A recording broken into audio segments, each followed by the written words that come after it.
L'appareil est très léger car il ne pèse qu'1,1 kg pile comprise. La pile vient d'ailleurs se mettre dans le boîtier à la façon des Tesoro. Il n'y a plus les anciens câbles de connexion qui risquaient de casser avec le temps. Ici on a juste à clipser la pile et c'est fini, ça ne bouge plus. La canne est en deux parties comme on peut le voir ici, avec une bague de serrage, ce qui l'empêche totalement de bouger. Alors on va voir le panneau de commande qui est relativement simple. Vous trouvez ici un bouton de mise en marche qui vous permet également d'ajuster le seuil sonore qui va jouer sur sa sensibilité. Ici un bouton de réaccord qui va vous permettre, dans le cas où votre seuil sonore se met à monter légèrement par un effet de sol, de le réajuster. C'est vrai que je n'ai pas parlé de ça, mais les statiques fonctionnent avec un léger seuil sonore à la façon un petit peu d'un appareil genre induction pulsée. Vous trouvez ici un inverseur terre intérieure plage. Donc ce qui va changer, c'est qu'en terre intérieure vous détectez en mode tout métaux avec une discrimination sonore. Vous entendrez donc du grave pour les métaux ferreux, médium ou aigu suivant les différents types d'alliage. Lorsque vous passez sur ce mode là, le mode plage, on va venir par contre supprimer tout ce qui va être grave, donc tous les petits ferreux, petits clous, choses comme ça ne sonneront plus, mais également les petits morceaux de papier d'alu qui sonneraient plus ou moins médium, on va dire médium grave. L'avantage c'est que vous conservez quand même une sensibilité sur des petits bijoux en or, qui eux sonneraient un médium un petit peu plus aigu. Alors dans la pratique, ça marche très bien, mais il y a quand même un hic. C'est quand vous êtes sur des endroits où les bijoux vont se trouver relativement profonds, voire en limite de détection. La signature sonore ne sera plus aussi bonne. Donc par exemple une petite bague en or qui doit sonner médium aigu va sonner médium grave. Et si vous êtes dans ce mode plage, le médium grave étant éliminé, vous n'aurez pas de son et vous raterez la cible. Donc c'est un mode qui peut être quand même très intéressant à utiliser dans des zones très polluées, puisqu'il vous évite de creuser des trous partout et gagner quand même un peu de temps. Par contre, c'est vrai que voilà, on risque de louper des cibles et on perd un petit peu en performance par rapport au mode tout métaux classique. Donc je vous conseille plutôt de travailler en terre intérieure dès qu'on peut, et si vraiment on se trouve dans une zone trop polluée, éventuellement là passer sur ce mode plage.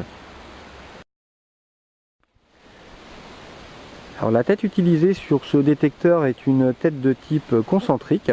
C'est ce qui correspond le mieux aux appareils qui fonctionnent en statique, puisque ce sont des appareils qui sont quand même très à l'aise en milieu pollué. Donc ce genre de tête est tout à fait cohérente avec, puisqu'elle permet de cibler vraiment tous les petits sons, même s'ils sont très serrés dans des milieux très pollués, vous arriverez facilement à localiser n'importe quelle cible. Alors la mise en marche est très simple, je vais vous montrer. On vient donc appuyer sur le bouton de réaccord et on vient ici donc tourner le bouton du seuil sonore, voilà, jusqu'à obtenir un léger seuil sonore comme ça.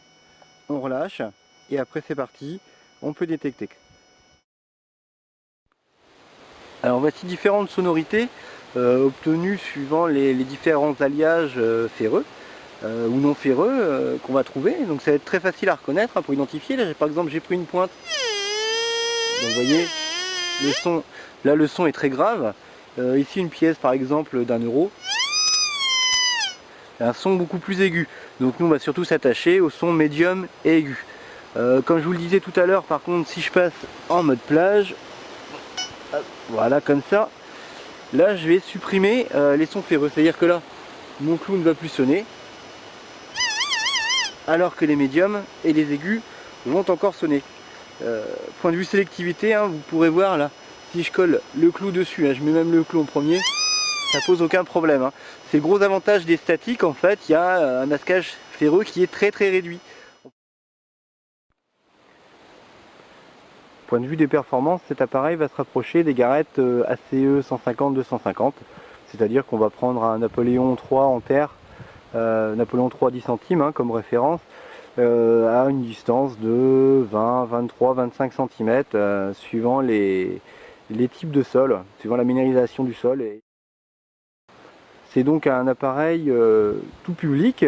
Je le destinerai plus à une utilisation en zone polluée, on va dire jardin, parc, éventuellement chemin, choses comme ça. Mais bon, il a une puissance qui permet quand même d'être relativement polyvalent d'avoir une utilisation forêt, pré, labour, un petit peu un appareil à tout faire, qui séduira un large public puisqu'on peut très bien le destiner à un novice total, hein, un débutant total vu la simplicité des réglages, même à un enfant vu sa légèreté et sa robustesse, hein, puisque c'est pas un appareil qui craint de tomber par terre, comme aussi un confirmé qui souhaiterait un appareil complémentaire pour détecter dans des zones un petit peu plus polluées. J'espère donc avoir pu vous renseigner un petit peu plus sur cet appareil dont on parle peu. Eh bien à très bientôt et bonne détection.